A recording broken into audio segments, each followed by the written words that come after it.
لیکن یہ جنگ کے اصول میں بھی کہیں موجود نہیں کہ آپ وہاں پر خواتین پر جب جا کر اٹیک کرتے ہیں یا ان کو شہید کرنے کی کوشش کرتے ہیں یا ان کو مارتے ہیں، بچوں کو مارتے ہیں، نسل کشی کرنے کی کوشش کرتے ہیں، تو اس سے وہ لوگ خائف ہیں اور اس سے وہ لوگ بھاگ بھی رہے ہیں، ڈرے بھی ہوئے ہیں۔ تو یہ ایک بڑی وجہ ہے۔ اس کے علاوہ ایک بڑی وجہ یہ ہے کہ نیتن یاہو جب بھی اپنے گھر کا رخ کرتے ہیں تو گھر کے باہر احتجاج ہو رہا ہے۔ جب بھی وہ گھر پہنچتے ہیں تو باہر سے ان کو استعفے کی آوازیں آتی ہیں کہ ان کے اپنے لوگ اسرائیل میں رہنے والے بار بار کہتے ہیں کہ استعفیٰ دو۔ اس کی بنیادی وجہ جو لوگ ان کے گھر کے باہر جمع ہوتے ہیں، وہ بنیادی وجہ یہ ہے کہ جو لوگ یرغمالی بنائے گئے تھے، اسرائیل کے جو لوگ یرغمالی بنائے گئے تھے فلسطین کے اندر، یہ ان کے اہل خانہ ہیں جو بار بار آ کر یہ فریاد کر رہے ہیں نیتن یاہو سے کہ ہمارے بچوں کو آپ فلسطین سے کوئی معاہدہ کر کے واپس لے کر آئیں۔ اور ان میں وہ لوگ بھی موجود ہیں ناظرین۔ اب کیونکہ تقریباً کہا جاتا ہے کہ 100 کے قریب وہاں پر ایسے لوگ موجود ہیں اسرائیل کے جن کو یرغمالی بنایا گیا ہے، اور اب رپورٹس میں یہ بتایا گیا تھا کہ تقریباً 50 لوگ ایسے تھے جن کو یرغمالی بنایا ہوا تھا 100 میں سے، جن کو اسرائیل کی اپنی بمباری کا نشانہ بن کے وہ وہاں پر مر چکے ہیں۔ تو یہ ان کے اہل خانہ بھی وہاں پر موجود ہوتے ہیں اور وہ بار بار کہتے ہیں کہ آپ فلسطینیوں پر تو بمباری کر رہے ہیں، آپ جو ہمارے بچے وہاں پر یرغمالی بنے ہوئے ہیں آپ ان پر بھی بمباری کر رہے ہیں، اور آپ کی اس صہیونیت کی وجہ سے وہ لوگ وہاں پر شہید ہو رہے ہیں یا وہ مر رہے ہیں، جاں بحق ہو رہے ہیں، ہلاک ہو رہے ہیں۔ وہ اس بات کا بھی کرتے ہیں۔ تو ہسپتال تھے، ہسپتال سے واپس گھر جانے کا جب سوچا تو گھر کے باہر بھی احتجاج کا ایک سلسلہ جاری تھا۔ تو ایک بڑی ذمہ داری یہ بھی وہاں پر نظر آئی۔ دوسری جانب وہاں معاہدے کی باتیں ہو رہی ہیں۔ اس معاہدے کے اندر اسرائیل یہ چاہتا ہے کہ ان کے جتنے بھی یرغمالی وہاں پر موجود ہیں ان کو واپس لایا جائے۔ اس حوالے سے جو خطے کے دیگر اسلامی ممالک ہیں اس میں خاص طور پر قطر کی بات کر لی جائے تو وہ بڑا پیش ہے اور مذاکرات اس حوالے سے ہو رہے ہیں۔ لیکن امریکہ کی جانب سے بھی 20 تاریخ بڑی اہم ہے۔ ڈونلڈ ٹرمپ جیسے ہی آئیں گے تو اس کے بعد پوری دنیا میں کوئی منظرنامہ تھوڑا سا تبدیل تو ہوگا، بڑی تبدیلی تو نہیں ہوگی، لیکن کیونکہ یہ وعدے اور دعوے بہت زیادہ ڈونلڈ ٹرمپ کر چکے ہیں کہ ہم جنگ بندی کریں گے اور میں جنگوں کا حامی نہیں ہوں، تو اسرائیل پر ایک بھاری ذمہ داری آ رہی ہے یا وہ بوجھ فیل کر رہے ہیں، کیونکہ وہ اس جنگ کو مزید کھینچنا چاہتے تھے۔ وہ چاہتے تھے مزید نسل کشی کی جائے۔ میں آپ کو 3-4 دن پہلے بتا چکا ہوں کہ 6% آبادی کم ہو گئی ہے غزہ کی۔ تو وہ یہ چاہتے ہیں کہ جتنی زیادہ وہ بربریت کرنا چاہیں اتنی وہ کر دیں، اور جتنے بھی وہاں پر ہمارے بہن بھائی موجود ہیں فلسطین کے اندر، غزہ کے اندر، وہ ان کو شہید کر دیں۔ لیکن کیونکہ ڈونلڈ ٹرمپ یہ وعدے کر چکے ہیں اور ان کے ساتھ وہ عراق جنگ کا ایک سلسلہ بھی جوڑا جاتا ہے، تو پھر یہ لگ رہا ہے کہ 20 تاریخ کے بعد اسرائیل کو کسی نہ کسی طرح جنگ بندی کرنی پڑے گی۔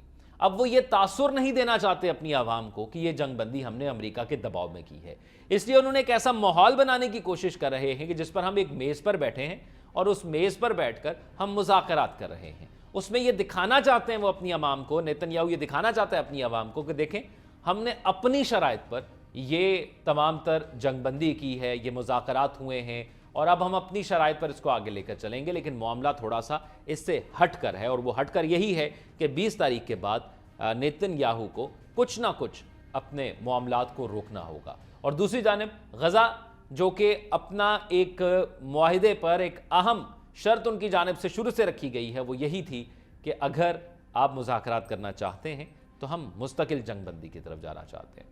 لیکن ناظرین یہاں پر ایک اہم سوال یہ ہے کہ فرض کریں یہ مستقل جنگ بندی ہو جاتی ہے، جو کہ آئیڈیل سچویشن ہے، ہم چاہتے ہیں ہمارے مسلمان بہن بھائیوں کو شہید کیا جانا بند کیا جائے اور وہاں پر ایک امن قائم ہو، یہ مستقل جنگ بندی ہو جاتی ہے تو اس کے بعد کیا ہوگا؟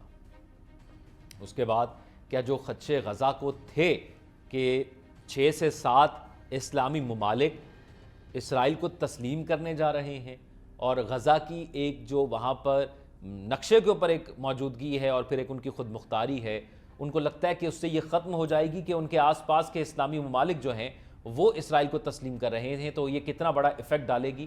تو یہ بھی ایک بڑا ایفیکٹ ڈالے گی۔ تو ان کو ایک یہ بھی خدشہ ہے کہ یہ جنگ بندی ہو جاتی ہے تو جنگ بندی ہونے کے بعد کیا معاملات پھر اسی طرح آ جائیں گے؟ اسرائیل کی بربریت کو، یہ سب کچھ جو انہوں نے کیا ہے، اس سب کو پھر بڑے اسلامی ممالک تسلیم کر لیں گے اور پھر ہماری آواز ایک بار پھر سے دب جائے گی۔ تو یہ بھی ایک بڑا خدشہ غزہ کی جانب سے سامنے آتا ہے۔ آپ اپنی کیا رائے رکھتے ہیں؟ آپ کمنٹس میں آگاہ کیجیے گا۔ اپنا خیال رکھیے گا۔ اللہ حافظ۔